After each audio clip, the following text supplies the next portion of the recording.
Well, ESG investing has seen rapid growth in recent years as investors hope to capitalize on or incentivize companies to do better. But that meteoric growth now being checked by scrutiny over the broad standards of ESG and those concerns that the issue is increasingly being politicized. For more on this, let's bring in Steve Varley. He is EY Global Vice Chair of Sustainability. Steve, there has been a real turn, you could argue, in sentiment around ESG after 3 years of massive inflows coming into the funds. I'm curious how you're watching this from a top-down level. Obviously, there's a lot of storylines between what's playing out in Europe, how it's being politicized in the U.S. But as somebody who has really honed in on ESG, what do you make of the tide that's turning? Well, firstly, Akiko, thanks for the invite to come along and talk about what has to be one of the biggest phenomenons in business over the last, maybe not 3 years, but at least 5 years. If you go back to the start of ESG, it's actually a term coined by the UN way back in 2006. So what we have now is a 3-letter acronym that's 16 years old. I think we'd all agree is showing signs of being, well, maybe a terrible teenager. It's being misused in places and it's also doing good in places.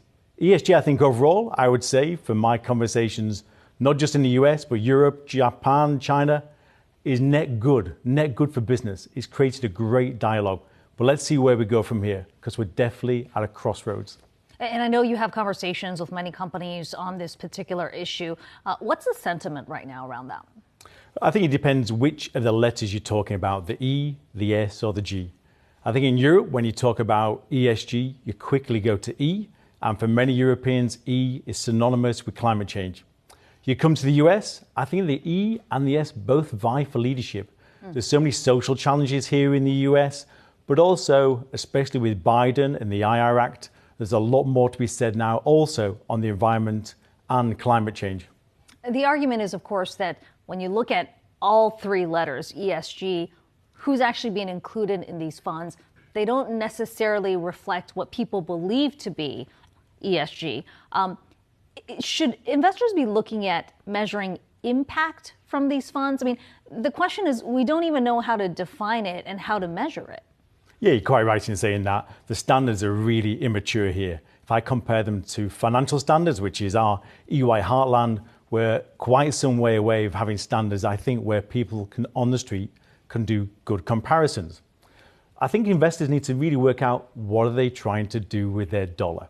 So if you really want to do well on climate change, well then looking at an ESG composite rating, where an organization has rolled up the numbers to say this is an A+ or a BB, it's probably not good enough. You need to go to the next level down. Really need to understand a lot more about where your dollar is. What are you seeing in terms of inflows to the funds right now? I just pulled up a number from Bloomberg Intelligence that points to a pullback in the inflows that we've seen after a 3-year spike. Some would argue that, over the last 3 years, even though ESG has been going on for a while, that everybody just threw any company into ESG because the returns were so significant. Yes, and I think now if we look back, we might start to speculate that some of those returns in ESG funds were actually driven by the technology stocks. And once we came out of the pandemic and the technology stocks came down a bit, so did the ESG funds. So on a global basis, I think there's a pause going on. There's nowhere near the level of influx we saw 2-3 years ago, where ESG was really being touted as a kind of miracle cure. You could do well financially and you could do good in the world. I think we're taking a pause on that definition now.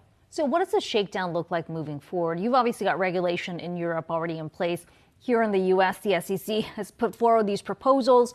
The comment period's over, but as we wait for the SEC to say, yes, in fact, these are going to be the disclosure rules, you've got Republicans in some states, Democrats and others that are saying, we're just not going to be investing, at least in our pension funds, allow them to go through the ESG fund. Sure. I would say actually in the US, this is a real lightning rod topic, isn't it? Very different to my view of what's happening in Europe, in Africa and the rest of the world.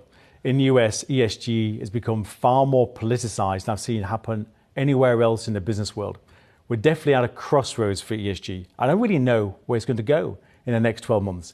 But let me go back to one of my starting points. ESG has been net good for business. It's created the right dialogue on the right issues.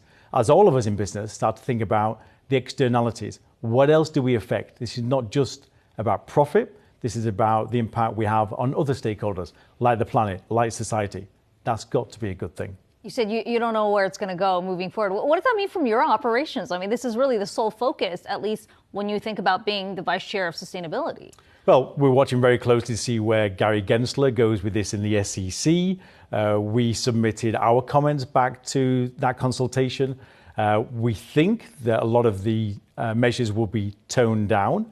That'll make a real big difference, though, to the EU, where the EU is still going really strong to regulate this whole area and really expect a lot more from companies in their reporting. So one thing we do know for sure is there's going to be a division, I think, between where the US is and where the EU is. And Akiko, for big global companies, that's just going to make their life a lot harder as they have to now work in two different regimes. What is that going to mean for EY? Oh, well, for EY, I think we're going to have more clients who want more advice on what to do and how to navigate all of these things. And Akiko, let me say, we're always here to help. It's going to be a lot more muddled, it sounds like, the landscape moving forward. No universal standard there, certainly not expected, at least in the short term. Steve Varley, EY Global Vice Chair of Sustainability. Good to have you in studio today. Thank you.